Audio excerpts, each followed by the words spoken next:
Hello everyone, welcome back to this channel. In this video, I'm going to show you how to add black smoke transition on CapCut apps. Now let's get started.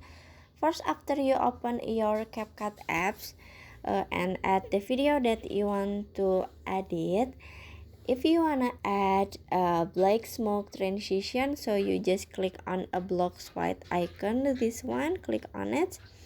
And in here you can click on the effect, and after this you can swipe until you can see black smoke, this one, so you just click on it.